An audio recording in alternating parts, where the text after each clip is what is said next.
सरजमी पर जब इजराइल के लड़ाकू विमानों ने सीरिया के एलेपो एयरबेस को आग के समुद्र में तब्दील कर दिया तो उसकी भीषण धमक से यरूशलेम से लेकर अंकारा तक सन्नाटा पसर गया। लेकिन अचानक इस बारूद की महक में इस्लामाबाद से कंगाली की एक अजीब सी बदबू आने लगी।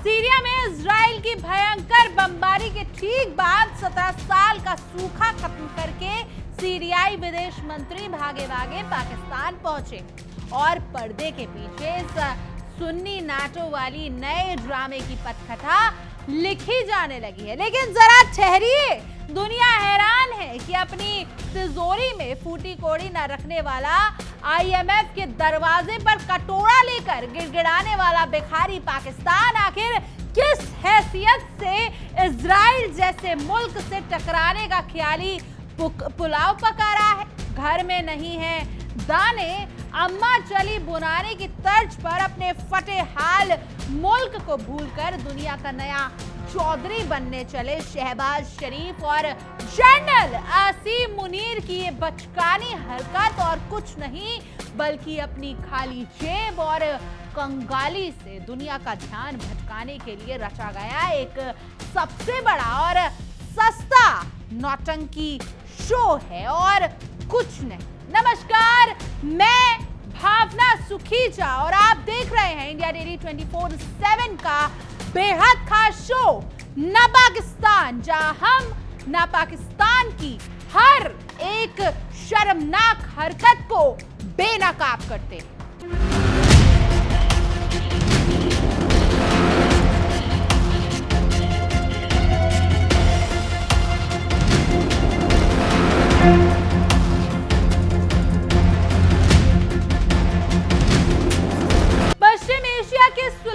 अंगारों के बीच अब एक नया ड्रामा शुरू हो चुका है, जहां इजराइल और तुर्की की खींचतान में भुखमरी की कगार पे बैठा पाकिस्तान भी अब कूदने की नाकाम कोशिश कर रहा है। इजराइल द्वारा सीरिया के दक्षिण एलेप्पो स्थित सैन्य हवाई अड्डे पर की गई भीषण बमबारी के तुरंत बाद सीरियाई विदेश मंत्री असद हसन अल शैबानी का इस्लामाबाद पहुंचना महज इत्तेफाक नहीं बल्कि एक बड़ी साजिश का हिस्सा माना जा रहा है। सालों के लंबे सूखे के बाद सीरिया का कोई विदेश मंत्री पाकिस्तान की सरजमी पर कदम रख रहा है, जो ये बताने के लिए काफी है कि पर्दे के पीछे कितनी खलबली मची हुई है। मिडल ईस्ट के इस बारूद के ढेर पर जब इजराइल ने अपने लड़ाकू विमानों से हमला बोला तो उसकी गूंज इस्लामाबाद तक सुनाई थी, जहां शहबाज शरीफ की सरकार खुद को बड़ा कूटनीतिक सूरमा साबित करने के लिए हाथ पांव मार रही थी। सीरियाई विदेश मंत्री शैबानी ने इस्लामाबाद पहुंचते ही पाकिस्तान के कठपुतली प्रधानमंत्री शहबाज शरीफ और विदेश मंत्री इशाक डार से बंद कमरों में लंबी बातचीत। इस पूरी मुलाकात का असली मकसद ये है कि सीरिया अब मक्का में बने उस तथाकथित इस्लामिक नेटो और सुन्नी नेटो का हिस्सा बनना चाहता है, जिसका पूरा पाकिस्तान, तुर्की और सऊदी अरब पीट रहे हैं। खुद कंगाली के झूले में झूल रहा पाकिस्तान अब सीरिया जैसे तबाह हो चुके देश को सैन्य सहारा देने का सपना दिखा रहा है, जिसे देखकर दुनिया हंस रही है। पाकिस्तान के जनरल आसिम मुनीर अपनी खोखली फौज का दम भरकर इजराइल को आंखें दिखाने की नाकाम हरकत पाल रहे हैं, जबकि सच्चाई ये है कि उनकी अपनी जेब खाली है और देश कर्ज मांगने की पीक पर चल रहा है। इस पूरे घटनाक्रम के पीछे तुर्की के राष्ट्रपति एर्दोगन का दिमाग काम कर रहा है, जो सीरिया में तख्ता पलट के बाद आई अल शारा की नई हुकूमत के पीछे ढाल बनकर खड़े हैं।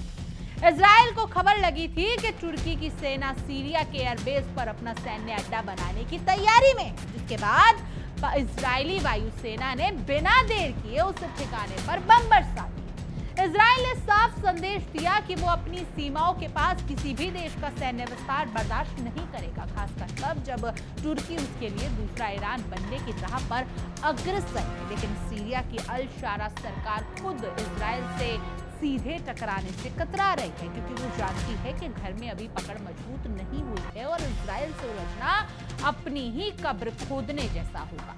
इसी वजह से सीरियाई सरकार अब अपनी खाल बचाने के लिए इस्लामिक देशों के इस गुट के सामने गिड़गिड़ा रही है और तुर्की और पाकिस्तान से सीधी मदद मांग रही है। सीरियाई विदेश मंत्री की ये यात्रा उस समय हुई जब मिस्र के भी इस गठबंधन में शामिल होने की तेज सुगबुगाहट चल रही है। सीरिया को लगता है कि इस्लामिक नेटो की छाप में आकर अब इजराइल के खौफ से बचा जा सकेगा, लेकिन वो ये भूल रहा है कि उसका नया जोड़ीदार खुद अपने वजूद की जंग लड़ रहा है। पाकिस्तान की शारिफ सरकार यानी शहबाज शरीफ सरकार ने सीरियाई राष्ट्रपति अहमद अल शारा को इस्लामाबाद आने का सरकारी न्योता देकर अपने पैरों पर कुल्हाड़ी मारने का काम किया है, क्योंकि इजराइल विरोधी धड़े का नेता बनने का ये नाटक पाकिस्तान को भारी पड़ने वाला है। कंगाल पाकिस्तान की हालत आज उस फकीर जैसी हो चुकी है जिसके पास खुद खाने का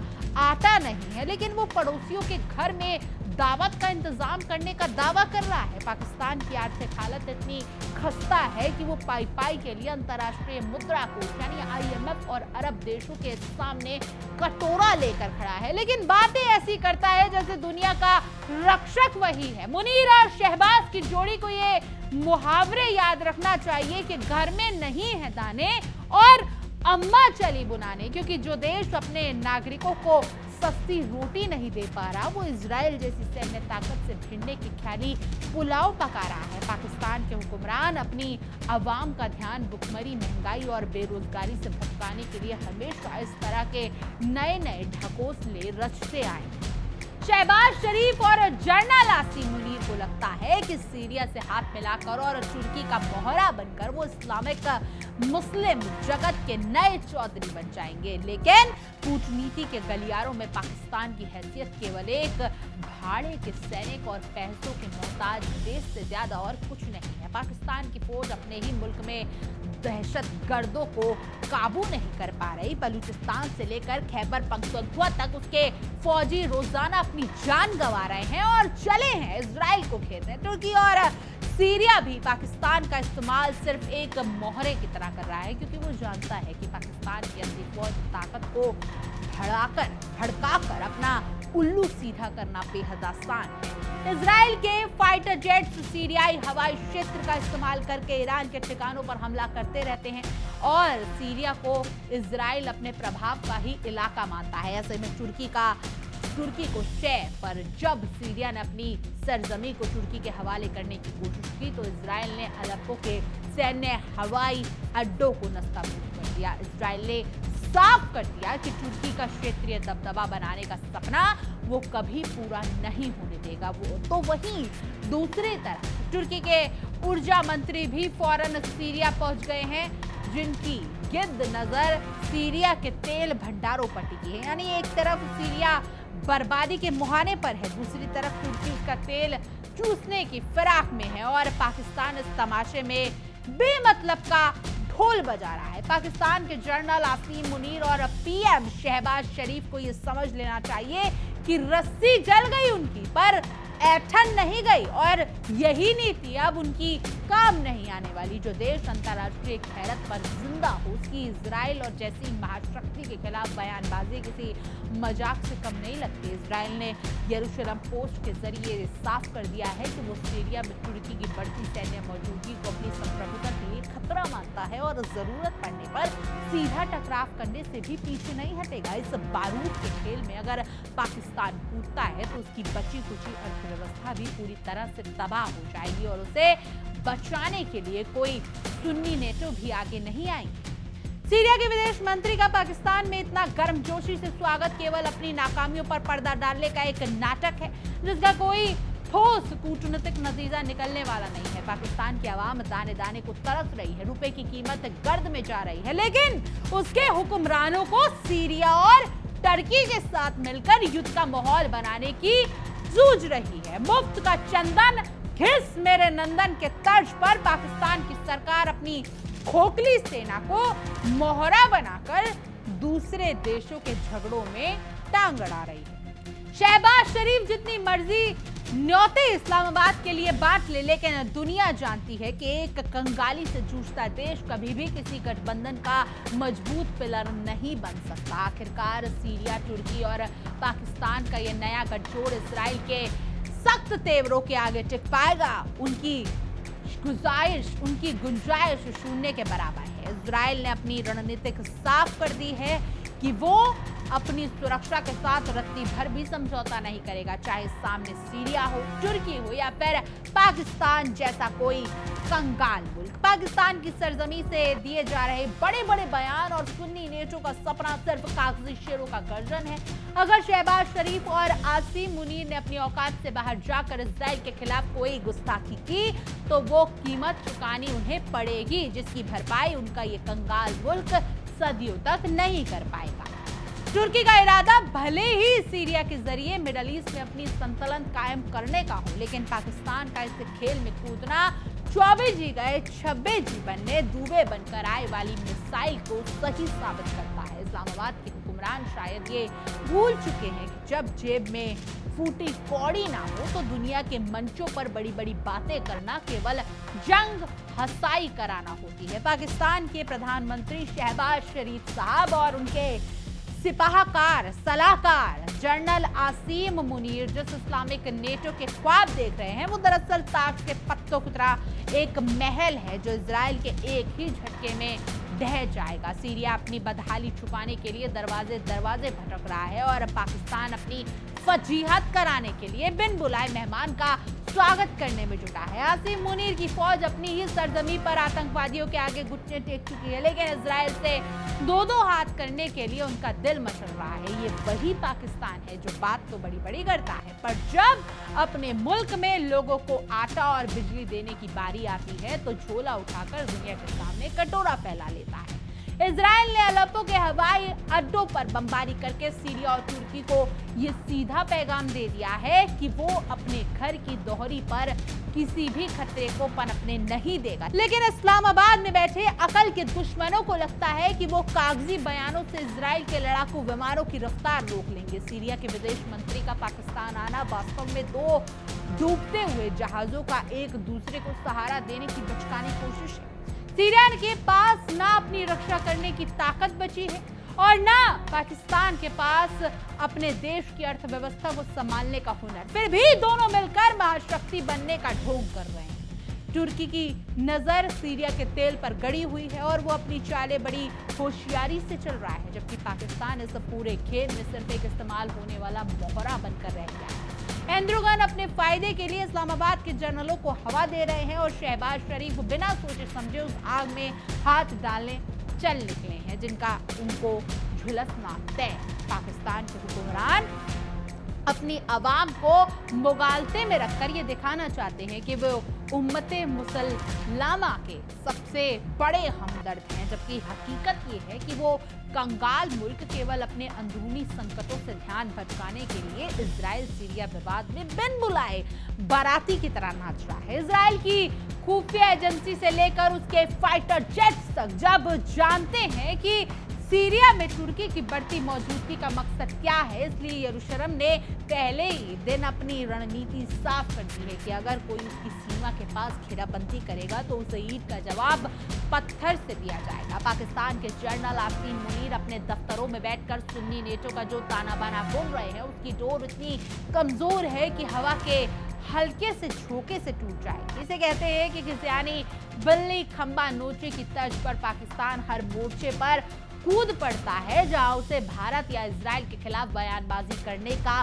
जरिया मिल जाए। लेकिन भारत जिस तरीके से उसे उठापटक देता है उससे वो थोड़ा डर कर रहता है, लेकिन या वो इजराइल के साथ लड़ने की, खुली जंग करने की तुर्की और सीरिया के साथ एक नाकाम कोशिश फिर कर रहा है। सीरियाई राष्ट्रपति अहमद अल शारा को इस्लामाबाद का न्योता देना भी इसी ड्रामा कंपनी का एक नया सीन है, जिसका मकसद दुनिया को यह दिखाना है कि पाकिस्तान अभी भी मिडल ईस्ट की राजनीति में मायने रखता है, लेकिन हकीकत में अंतर्राष्ट्रीय बिरादरी पाकिस्तान को सिर्फ एक नटवरलाल से ज्यादा कुछ नहीं मानती जो केवल कर्जे की भीख मांगना चाहता है। इजराइल ने साफ कर दिया है कि उसके लड़ाकू विमान ईरान पर स्ट्राइक करने के लिए सीरिया के आसमान का बेहतर इस्तेमाल इस्तेमाल करते रहेंगे और इसमें कोई भी देश अड़ंगा लगाएगा तो अंजाम भुगतने को तैयार रहेगा। सीरिया की अल शारा सरकार खुद इतनी डरी हुई है कि वो इजराइल से सीधे टकराने के बजाय तुर्की और पाकिस्तान के पीछे छिपने की राह तलाश रही है। मक्का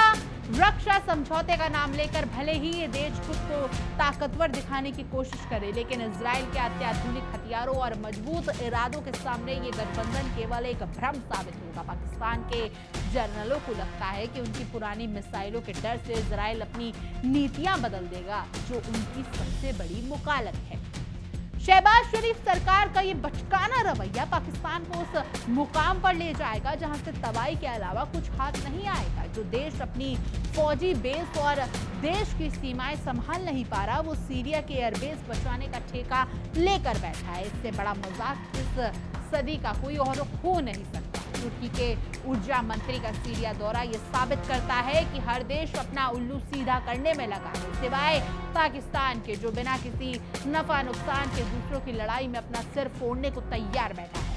काजी जी दुबले क्यों शहर के आदेश से वाली कहावत पाकिस्तान पर पूरी तरीके से सटीक बैठती है। आखिरकार इस पूरे घटनाक्रम से एक बात शीशे की तरह साफ हो चुकी है कि इस्लामाबाद में बैठे हुक्मरानों को ना तो अपने देश के भूखे लोगों की परवाह है और ना ही अपनी अर्थव्यवस्था की। इजराइल के खिलाफ इस खोखली घेराबंदी का अंत पाकिस्तान के लिए एक और कूटनीतिक हार और अंतर्राष्ट्रीय बेइज्जती के रूप में ही सामने आ सकता है। बहरहाल आपकी इस पूरी खबर पर क्या कुछ राय है, कमेंट करें, जरूर बताएं और तमाम देश और दुनिया की खबरों के लिए आप देखते रहिए इंडिया डेली 24/7 और हमारा बेहद खास शो ना पाकिस्तान, जहां हम ना पाकिस्तान की हर हरकत को शर्मसार करते हैं। देखिए इंडिया डेली 24/7 अब आपकी स्मार्ट टीवी पर। इंडिया डेली मौजूद है सभी डिजिटल प्लेटफॉर्म पर लाइव और लगातार। इंडिया डेली 24/7 हर दिन राष्ट्र को समर्पित।